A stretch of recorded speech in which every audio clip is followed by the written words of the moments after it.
अगर लेंगे तो निश्चित रूप से जो कुपोषण की समस्या है वो नहीं रहेगी। सरकार के द्वारा बहुत सारे प्रोग्राम्स कुपोषण को दूर करने के लिए चलाए जा रहे हैं। उसमें मध्याह्न भोजन योजना के माध्यम से बच्चों को और आईसीडीएस में पूरक पोषण आहार और गर्भवती और धात्री महिलाओं को भी पूरक पोषण आहार वितरण के माध्यम से इनको सुनिश्चित किया जा रहा है कि उनको कुपोषण की समस्या ना हो। इसके अतिरिक्त अन्य उपाय भी हैं, जैसे कि वैक्सीनेशन कराना। स्वास्थ्य विभाग की ओर से यूनिवर्सल वैक्सीनेशन की बात की जाती है ताकि बच्चे जो है कम से कम बीमार पड़े, रोगों से लड़ने की प्रतिरोधक क्षमता उनमें विकसित हो। तो भोजन कुपोषण से लड़ने का एक सशक्त माध्यम है। इसके द्वारा बॉडी में न्यूट्रिएंट्स के विकास है वो उस स्तर पर नहीं होता जो सामान्य बच्चे में होता है। निश्चित तौर पर उसमें पढ़ाई की समझने की क्षमता, पढ़ाई के स्तर, इसके अतिरिक्त खेलने कूदने की जो क्षमता होती है, फिजिकल एक्टिविटीज़ में जो उसका अटेंशन होता है वो बहुत ही कम हो जाता है। इसके अतिरिक्त महिलाओं में अगर कुपोषण की समस्या है तो जो हमारे एनीमिक की समस्या बताई जाती है उसमें जो गर्भवती और महिलाएं होती हैं उनमें एचआरपी महिलाएं, हाई रिस्क प्रेगनेंसी लेडीज़ की संख्या बढ़ जाती है। हीमोग्लोबिन एक बेसिक लेवल है कि हमारा 9 से अधिक होना चाहिए, 7 से अधिक होना चाहिए। उसमें निश्चित रूप से जो हमारा एमएमआर है, जो मॉर्टेलिटी रेट है मदर का, वो बढ़ जाता है।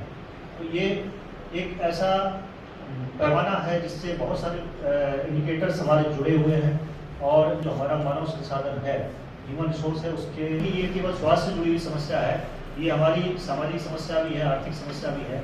और उससे हम लोग एक फ्रंट पे इस माध्यम से कई जगह पर लड़ सकेंगे। और जो हमारे अन्य प्रोग्राम हैं और वैक्सीनेशन हो या फिर उनमें पर्याप्त डाइट लेना और उसके बाद आयरन फोलिक एसिड की गोलियाँ जो हमारे स्कूलों में बच्चियों को डिस्ट्रीब्यूट की जाती हैं, उसमें कई बच्चियाँ उसको लेती नहीं हैं। तो ये इन सभी जो हमारे कार्यक्रम कुपोषण से संबंधित दूर करने के लिए चल रहे हैं, उन सभी को इंटीग्रेट करने की ज़रूरत है कि चर्चा जब हो तो फोर्टिफाइड राइस की भी होनी चाहिए, आयरन फोलिक एसिड गोलियों की भी होनी चाहिए। इसके अतिरिक्त जो उसकी डाइट है उसके संबंध में भी होनी चाहिए, जो हमारे वैक्सीनेशन के संबंध में भी होनी चाहिए, टेस्टिंग के संबंध में भी होना चाहिए कि हर कोई इस विषय में जागरूक हो कि ये महिलाओं और बच्चों के लिए क्यों ज़रूरी है, क्यों आवश्यक है। निश्चित रूप से इसमें पूरे उत्तर प्रदेश में प्रायोगिक तौर पर सर्वप्रथम 9 मार्च 2021 को माननीय मुख्यमंत्री जी के द्वारा फोर्टिफाइड राइस के वितरण का अभियान का शुरुआत किया गया था और तब से सतत जारी है। इसको वर्तमान में पीडीएस के अंतर्गत जो हमारा एनएफएस डिस्ट्रीब्यूशन है, एमडीएम और आईसीडीएस का पूरक पोषक आहार वितरण योजना में वितरण किया जा रहा है और हमारा पीएमजीकेवाई है उसमें नॉर्मलाइज डिस्ट्रीब्यूट किया जा रहा है। जैसा बताया गया कि सर्वप्रथम चंदौली में इसकी शुरुआत हुई है उत्तर प्रदेश में और प्रयोग के तौर पर शुरू किया गया था। जो ब्लेंडिंग राइस मिलें हैं वो हमारे यहाँ बढ़ के 90 से अधिक हो गई हैं और हम लोग लगभग 48,000 MT फोर्टिफाइड राइस का उत्पादन कर रहे हैं, उसकी ब्लेंडिंग करके उसको तैयार कर रहे हैं। तो हमारे पास MT हो गया, तो हमारे पास जो आवश्यकता है उससे अधिक मात्रा में उपलब्ध है। हमने शासन से अनुरोध भी किया है कि इस फोर्टिफाइड राइस को जो अतिरिक्त है, चूँकि चंदौली चावल का एक बहुत बड़ा उत्पादक जनपद है, अनुरोध किया है कि इसको अन्य जनपदों में जहां आवश्यकता है उसके अनुसार जो है इसको प्रेषित किया जाए।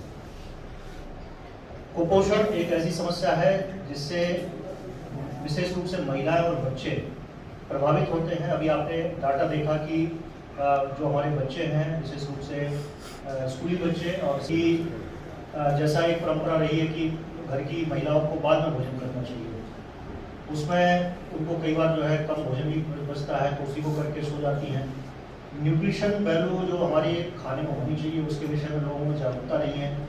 जो हमारा आयरन, फोलिक एसिड, जो माइक्रोन्यूट्रिएंट्स कहा गया है, कैल्शियम, मैग्नीशियम, जिंक, इनकी उपलब्धता भोजन में है कि नहीं, कि संतुलित डाइट की जो बात की जाती है, निश्चित रूप से एक तो बहुत सारे रीजन्स रहे हैं जिसकी